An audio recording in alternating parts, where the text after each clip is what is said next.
Happy Monday. Welcome into this edition of 3 Point Stands presented by Mountain Dew. Meghan, Triplett, John Roser here with you, and we have so much to talk about because, Roser, March Madness is here, so let's start there. We got the brackets. We now know who's going dancing, who is not, but what are you most excited about with the brackets, what you've seen thus far? I mean, really, it's Gonzaga's tournament. It's their tournament to lose or, win. They are by far the best team in the country. But that's the beauty of the NCAA tournament. It's single elimination, and so the best team doesn't always win.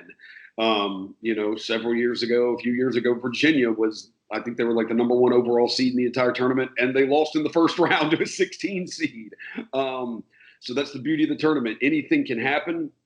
Gonzaga should win this, though. They are by far the best team. It's going to be weird not seeing Kentucky or Duke. Both of them not in the tournament, so that's going to be strange. Tough. Memphis didn't make it. They just didn't have the resume. I mean, they the only win they really have is the win over Wichita. That's the only like real good win that they have. So look, I mean, I do believe right now Memphis is one of the 64, 68 best teams in the country. Yes, but their entire body of work over the season did not say they were, said they weren't. So I know you said Gonzaga, this is going to be their year to win it all. And I do think like that's like the easiest guess of the choice to say it because they really are the number one overall team out there. They're undefeated. They're looking like that team that, as you go back to the last time we saw, a tournament without Duke and Kentucky at the same time was 1976, where a perfect Indiana did win it. So can Gonzaga make history again? Very well could be. But I think if you look at the bracket, I think this is a year that we're going to see even more upsets. There's a lot of teams in there that could be very well a surprising team. And this has been a time where a lot of eyes haven't been on certain teams. We kind of have had to hear about certain schools and games, and you've had some postponements. You've had teams go through health and safety protocols, what those teams will look like the Kansas and Virginia.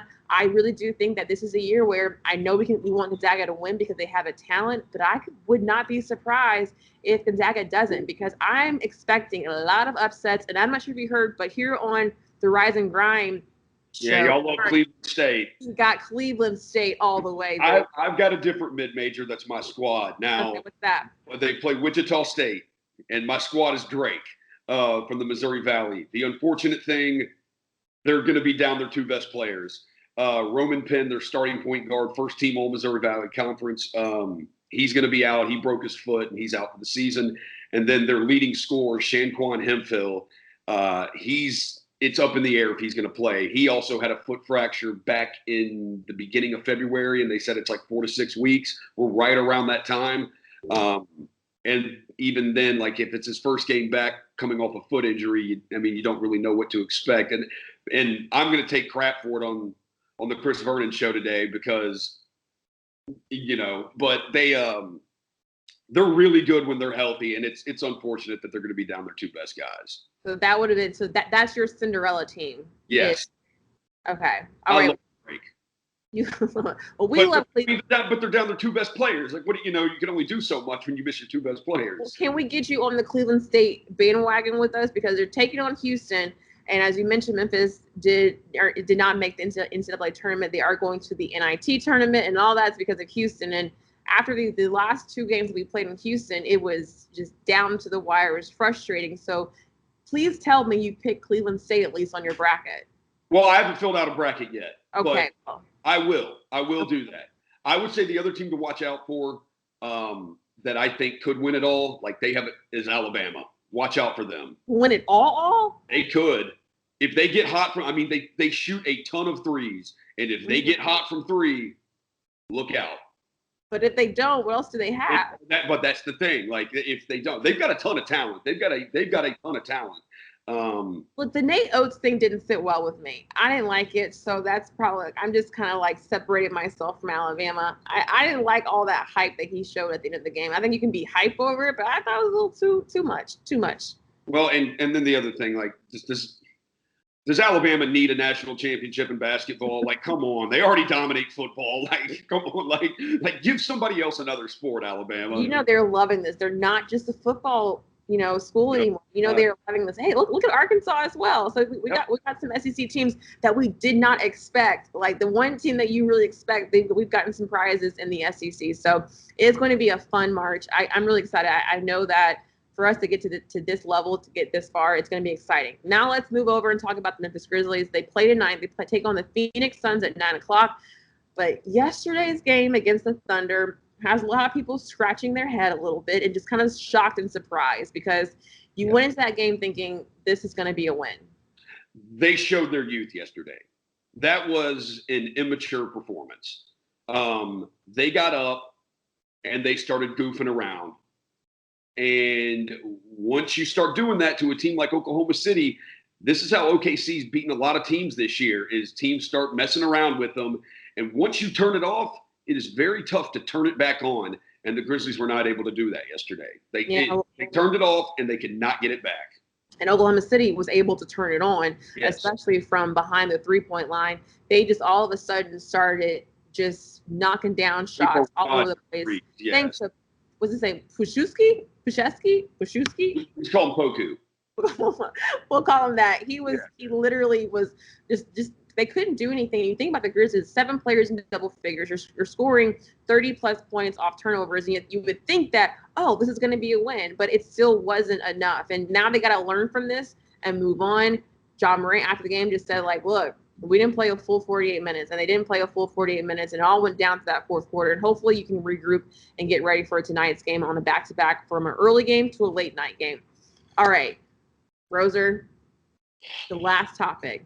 Yep. The Grammys were on last night. I'm excited to talk. I watched a lot of the Grammys last night. Okay, so we got 3 minutes. Tell me what was your favorite part of the Grammys night. The best performance was Maren Morris and John Mayer doing the phone. It's close. That was the best performance of the night. Do you know the whole time I love Maren Morris? So the whole time that song is unbelievable. That whole album is really. I downloaded it last night. It's really great. It's old now, but it's really, really good. The whole time watching, is that John Mayer? No, it's not, because he cleaned up. He literally cleaned himself up and looked good last night. Yeah, that dude. John Mayer's had 50 different hairstyles, so you do have to always look twice. Wait, is that John Mayer? Yeah, no. I had to go to Twitter. I was like, maybe other people are talking about it. And then I saw that is really John Mayer. So that's your favorite performance. I would say my favorite one is Little Baby, The Bigger Picture. The Bigger Picture is one of my favorite songs. And so that was very captivating. It was a moving message. It was definitely needed last night. And that was just my favorite moment. And then Beyonce, anytime I get a chance to just look at Beyonce, I'm excited. But she did make history last night. It was great for her to see her do that, especially Blue Ivy won a Grammy as well, her 9-year-old daughter, and Meg Thee Stallion. It was great to see her get the accolades that she deserves. Yeah, no, she's fantastic. The performance was blah, but you didn't like the performance with her and Cardi. They're lip syncing. It was off. That's horrible. I hate that.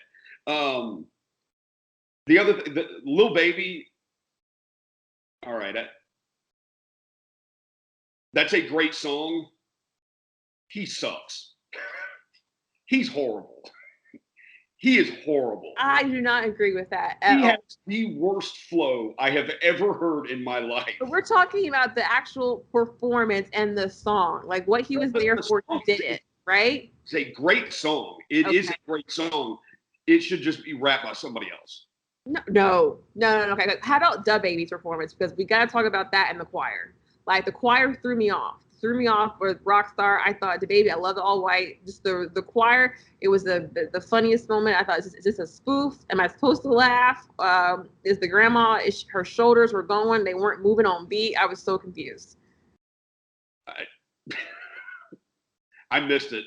You missed? Oh. Yeah, I didn't see. I told you I didn't watch all of it. But you caught Maren Morris and John Mayer. I did not expect you to say that. I did not expect you to say that at all. That was the first time I've heard that song.